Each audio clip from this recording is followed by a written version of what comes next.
Hello and welcome to the International Student Voices podcast, a podcast about expectation versus reality for foreign students, along with the pros and cons for prospective students and current ones that are going through the same thing.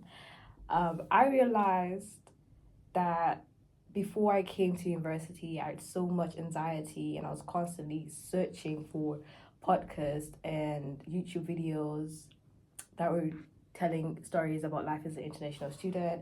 And now that I'm in my final year, I would like to give my share of the experiences and lessons I've learned.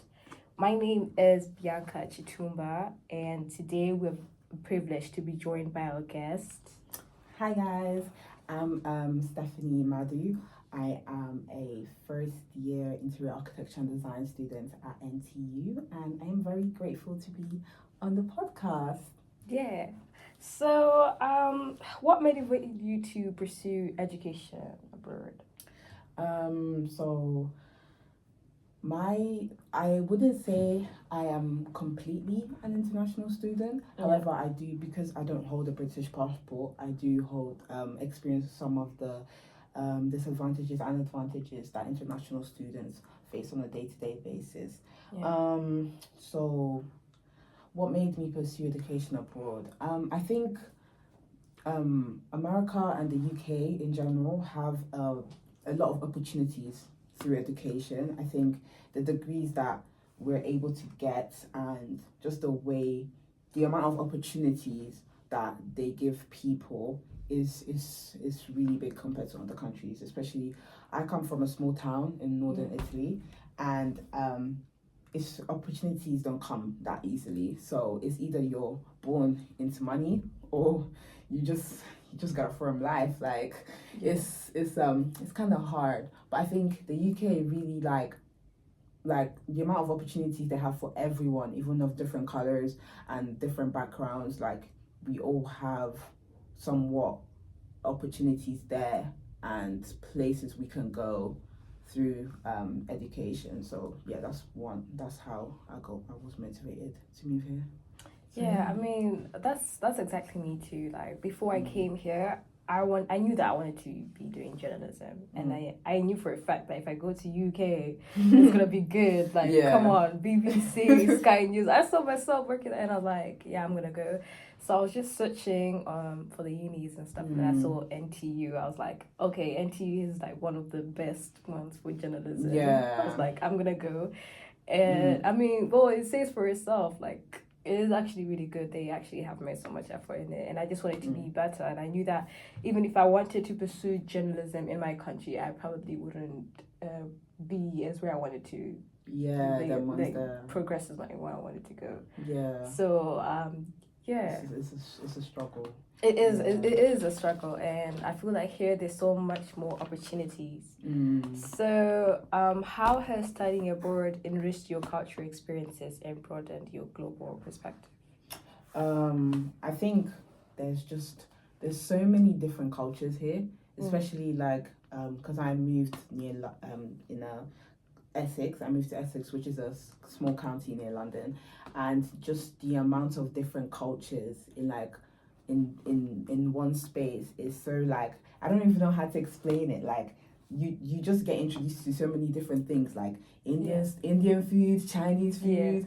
Like I don't think you'd be getting opportunities like that like back home. Like it's just like it's a new nice experience, and just learning the opportunity to learn about different cultures is really beautiful to me, because before moving here I didn't even have knowledge of different cultures. It was something that you just get to find out by yourself. But the fact that they even introduced this knowledge in like previous education, such as secondary school and primary school, is really fascinating to me.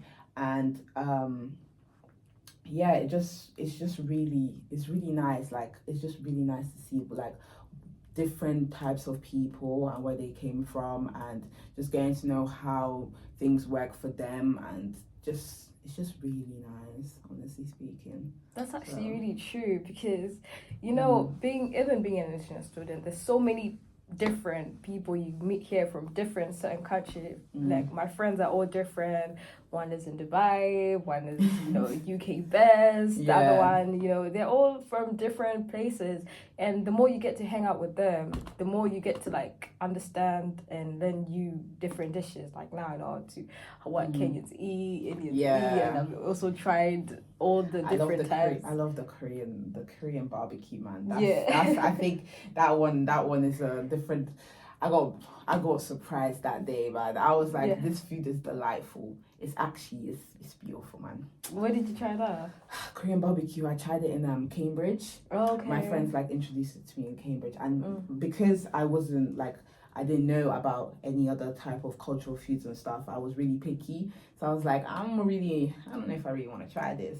But then I tried it and I was like, whoa, nah, this is really, really good. Like, what I have been missing out. But yeah. What do you think being an international student has contributed to your personal development? Personal development? Yeah. I think international students go through like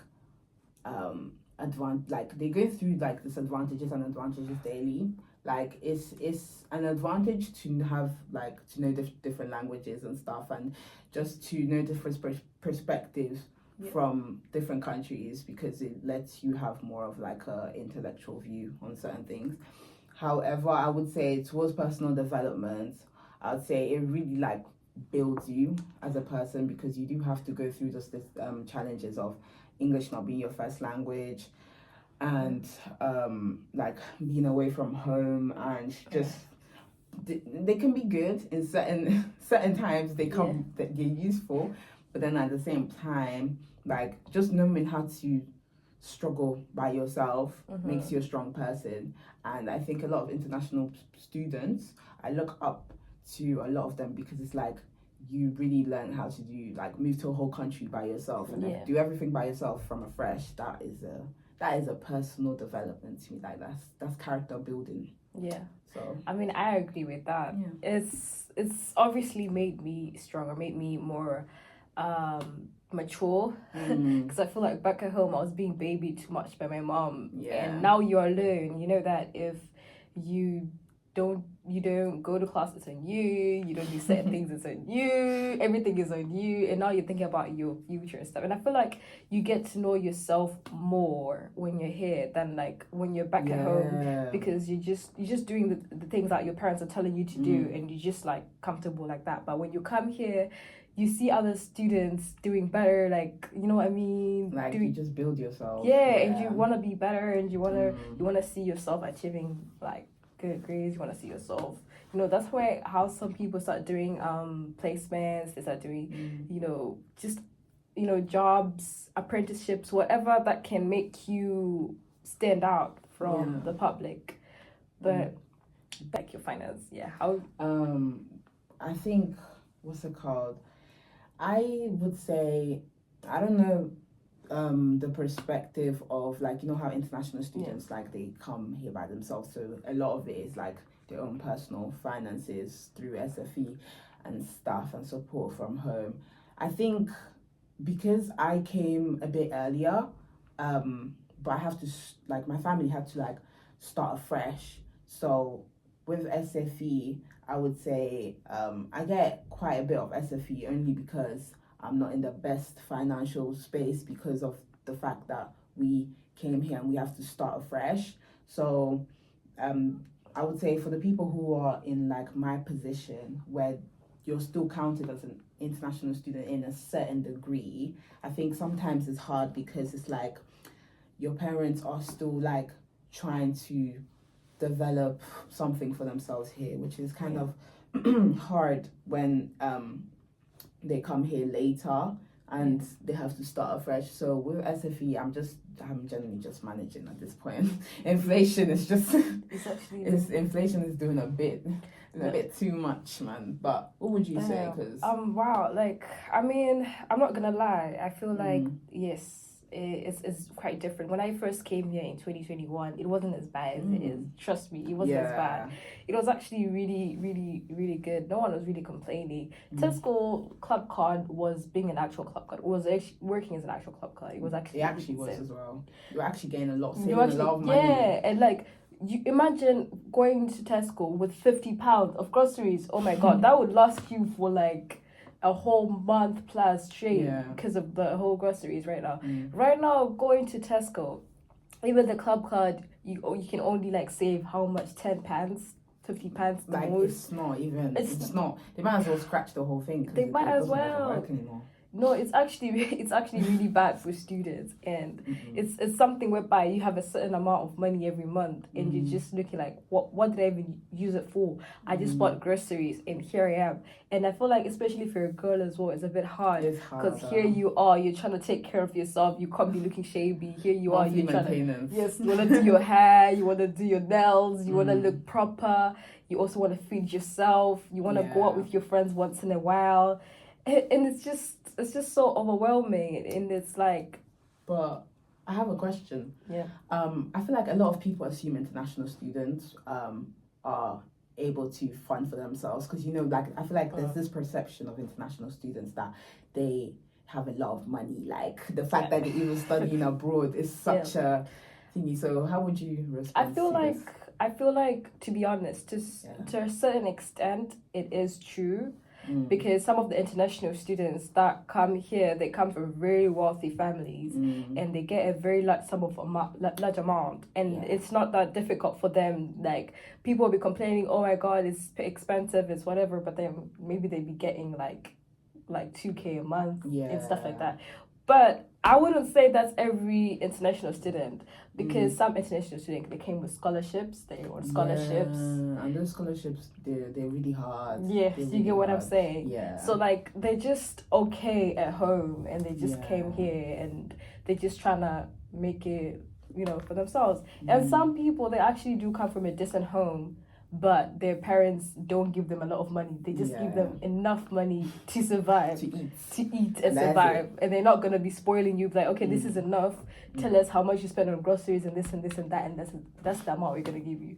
Yeah. So I would say I don't think it's entirely true. Maybe like some people, which is I don't think, maybe like 30%, I don't know, but most of the people, I'm pretty sure it's already expensive with the whole inflation thing. Imagine you're paying 15,000 for your child, and then you have to pay rent on top of it, and 50, plus 15,600. Yeah, 15,600 plus rent, and then you're thinking about allowance money as well. That's crazy. And like, that's crazy. Honestly, like I never like put that into perspective. It's actually expensive. That is really expensive. It's really, really expensive. And honestly, I feel like being an international student here, it's not as easy as I thought, because the way they treat us is actually weird. Because recently I got an email from the uni, and they were saying, oh, your account has been deactivated. I remember telling you, I told you, right? My account was deactivated for uni. And I was wondering, like, what happened? And they're like, oh, you owe the school like 450. And I was like, okay, so where is this 450 coming from? Do you get what I mean? You don't just deactivate the account. At least let me know. And I even like sent them a message. I typed a message, and I told them like, where is the 450 coming from? I'm not just gonna pay for money. Like, at least send me something. And it was just so long to get like a response and everything. And now I'm just thinking like, okay, fair enough, I owe 450, but is it enough for you to deactivate me when I'm paying 15,000? Like, it doesn't make any sense. It's really unfair. Because like, how are you going to deactivate someone for such a small amount when they've already paid a lot, quite a bit? And now I had to end up missing some classes and stuff like that just because of that 400. And it's just things fair. like I feel like they need to be respecting international students more, because we actually be trying, bro, and we pay. No, this amount is not easy. It's actually not easy. And I'm pretty sure, I'm not gonna lie to you, local students, they get away with a lot, and it's so unfair. Like, and like, I'm telling you, they might not be able to, like, some things won't be going okay with their finances and stuff, but you still see them coming to uni. They won't get their accounts deactivated. And I'm like, but like, what's really weird to me about people that are the like local students? What's really weird to me, like, they can. What do you mean your passport is expired? Like, are you not going to do anything about it? And then they just nah. Like, when I need it, I'll renew it. And I'm like, what the heck? Yeah, like, that's it's still weird for me to hear someone have an expired passport because Damn. And they're not even trying to do anything about it. like they just don't care because again the government really prioritizes them, especially with the time length for them to renew their passports so much quicker than for us, because for us it will take ages. Even to get one, it will take ages. Like Yeah. I don't know, but yeah, they need more respect. Yeah, they actually just get away with a lot, and They there's get so away much with a they lot. get. They get so many. Oh my advantages, and it's just they get. No, it's actually just unfair. It just makes me feel like what. So can you describe any difficulties you encountered with language barriers? Oh my gosh. Language barriers. Yeah. Like where do I even start, man? Like language barriers. I think that's the most common disadvantage for all of us. Yeah. Like that is the biggest block. Like what's it called? I've been here for like 67 years. However, English was generally not my first language, so I had to start afresh. Like I think the most I remember is sitting at the back of the class having to use Google Translate. And like it's really hard because you just being there, not knowing what's going on or what people are saying, and it's just so like sometimes it can be really overwhelming and discouraging because it's like I don't know what people are saying. Like I don't know. I don't know what to do. Like, and I think in university as well. I'm part of the student consultant team, so we did raise a fact that for international students, it's kind of hard when the lecturers are talking really fast because they talk really fast and they speak really fast and they speak really grammatically as well. Especially in lectures where you don't even you just have to use the knowledge you have in the moments. And I just think that's one of the biggest challenges I have as of currently when I'm sitting in lectures and I generally don't know I don't know what's happening. Like no, really. Even me, like I've been here for 6 to 7 years, but I still struggle with the university type of English is a different type of English, man. Like that one is too fast. And I genuinely agree with you. No, I do. Especially me when I was coming from Zim.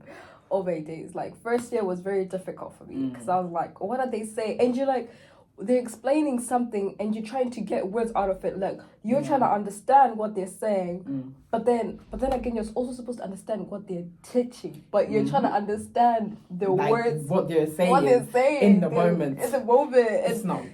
It is just one of those even if you tell them so many times, oh, can you repeat that? Can you repeat that? It's still just. And you know what it is? Sometimes they get annoyed at you. Like you can tell that they're gonna get frustrated, and it's just like. But you just genuinely don't know how to. I don't know what to do. You don't know, and you just genuinely need help. Like I don't understand. And do you know what was happening as well? They couldn't hear me as well. Yeah. So when I would say something in class. Yeah, they would not understand my accent as well. So now we both don't understand each other. Yeah. I'm saying something awkward. And they would keep on saying, oh, can you repeat that? Oh, can you repeat that? Oh, can you repeat that? And I'm like, oh my God. You also it's get awkward, yeah.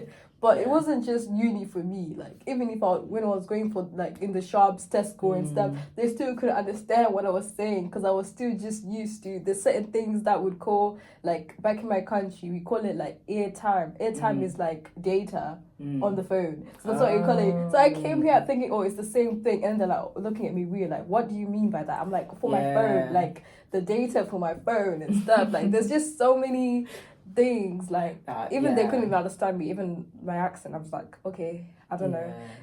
But I think what's it called? I go through that, not as much as that, but sometimes in class when I'm trying to explain something and I don't know the English word for it, and then I'll just be there what's the English word for? And then I'll start mimicking. I will have to mimic sign language type thing, what's the English word for I'll start doing up magic with my hands and then people are just they're just type it up on Google Translate and call it that day. I'm like, okay, damn, I'll do that. I'll do that. So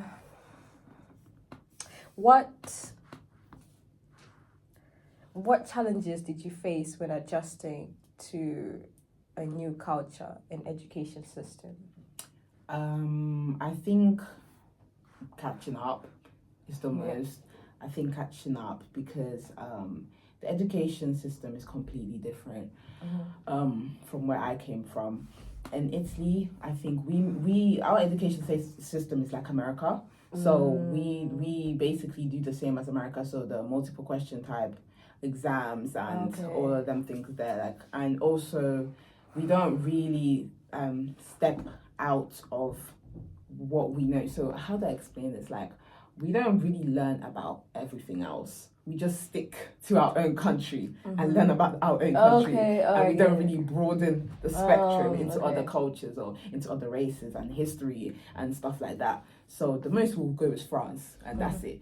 So when I came here, and in the education, they're talking about all these things, all these events that happen in history, and all these, like, oh, I'm meant to know this, I'm meant to know this. And I'm just there like, I don't know what y'all are talking about. Because we just never did those things. Like, especially history. I was really like, people, till this day, people ask me, you don't know about that? And I'm like, no, because I had to catch up. Like, especially, I missed out the whole of primary school and a bit of secondary school. So I was a bit severely behind. So till this day, I still have to catch up with some background information about the country. Do you know what? Like, in Zim, right? If you're doing ZimSec, that's like for the government, like, you only stick to Zim history and stuff. You're not gonna learn about everything else. But if you study Cambridge, the one that's marked here in UK, that's when you actually kind of like have the opportunity to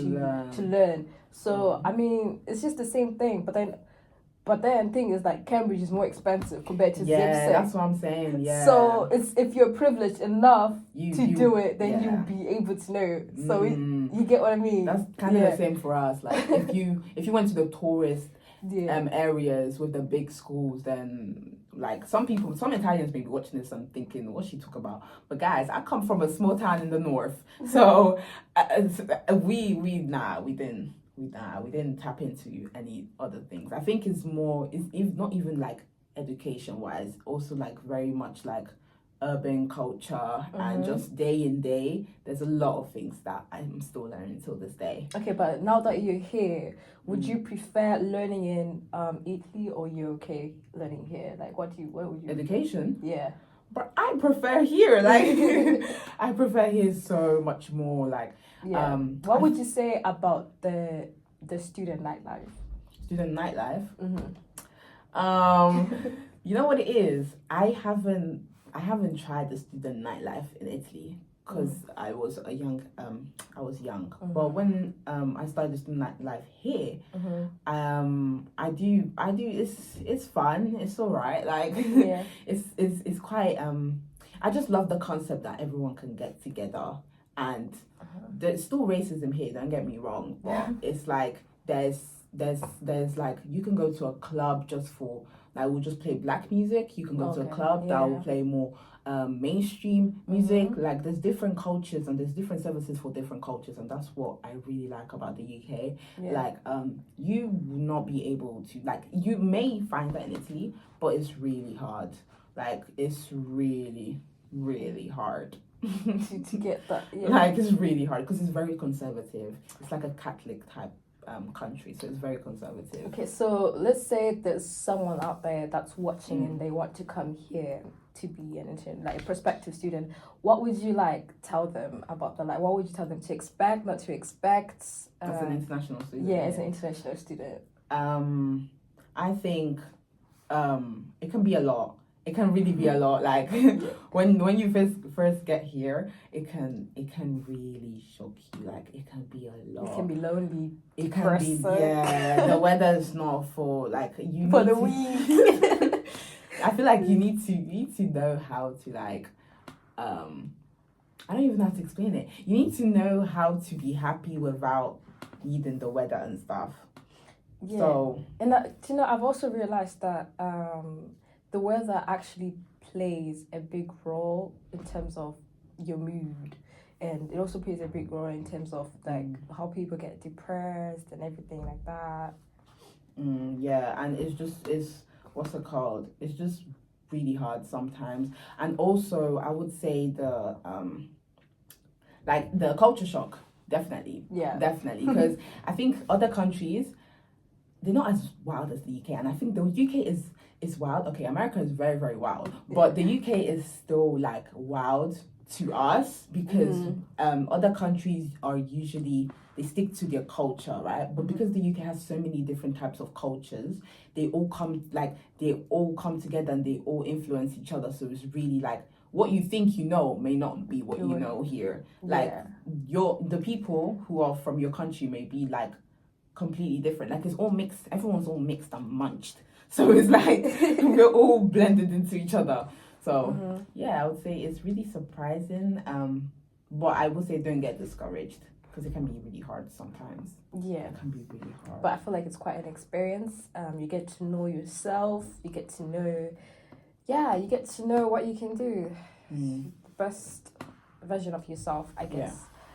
But I mean, thank you so much for joining us to this podcast. Thank you so much for joining us to this podcast. No problem. I hope that other people, the prospective students, want to come next in September or whatever. Would have learned quite a bit, or the audience, current international student, that you're not alone, and I hope you got something from it. And it's fun, guys. Please. Don't be scared. Don't be scared from the stories we said, but it's fun. It's fun. So thank you so much for staying and tuning to our first episode of International Student Voices. So stay tuned. We'll see you again. Bye. Bye, y'all.